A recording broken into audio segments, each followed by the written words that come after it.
Corona bukan cuma masalah kesehatan yang merenggut nyawa, di mana diduga puncaknya di Indonesia nanti akan berada di akhir Mei atau pasca Lebaran.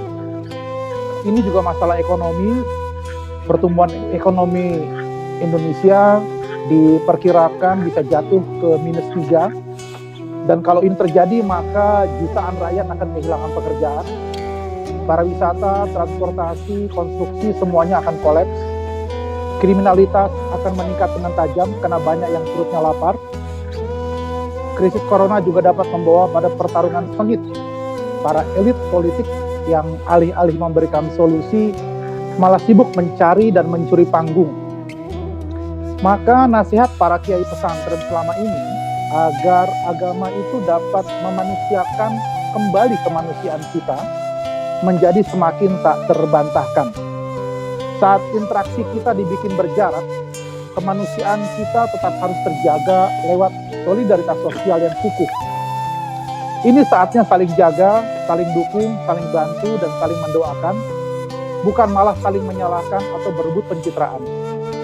Ada juga penumpang gelap yang memanfaatkan wabah corona ini dengan mengatakan, solusi menghadapi corona itu penegakan khilafah.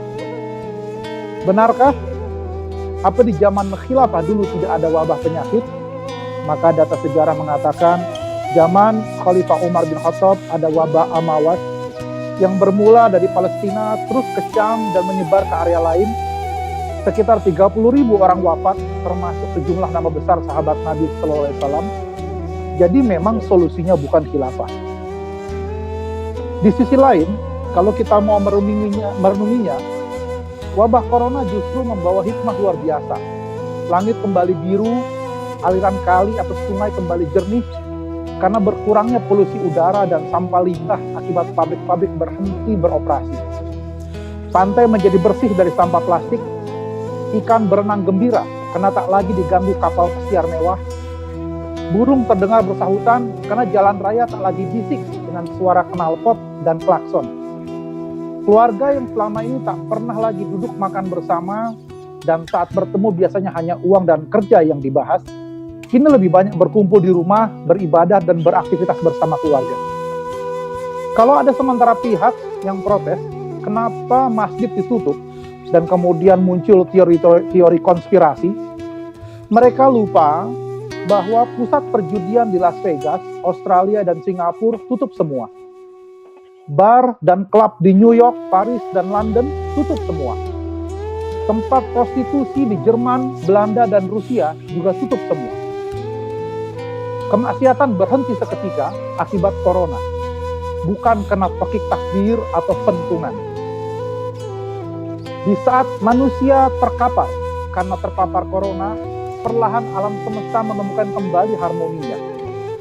Sebenarnya inikah musibah atau inikah anugerah? Inikah bencana atau inikah rencana ilahi? Inikah sebuah aib kemanusiaan atau inikah sebuah proses alam gaib memanusiakan kembali kemanusiaan kita? Inikah azab atau inikah cara Tuhan sedang mengajarkan kita akan adab pada semesta?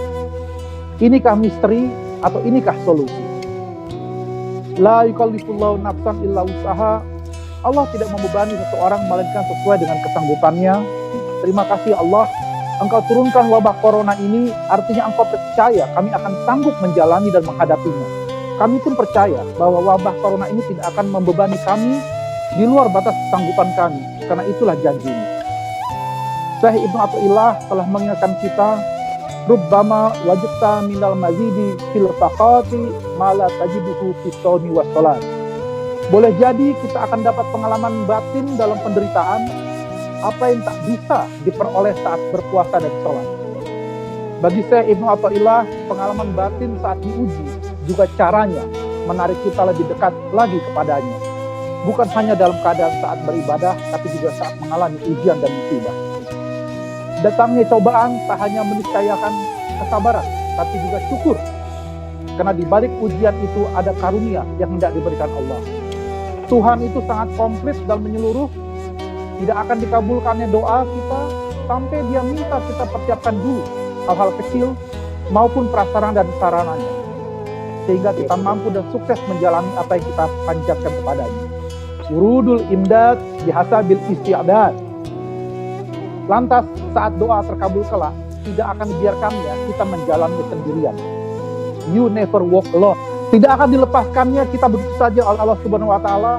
Semua titik kecil yang berserakan akan dihimpunkannya menjadi sebuah aksara kun fayakun untuk kita. Innama amruhu idza arada syai'an ayyaqula lahu kun fayakun.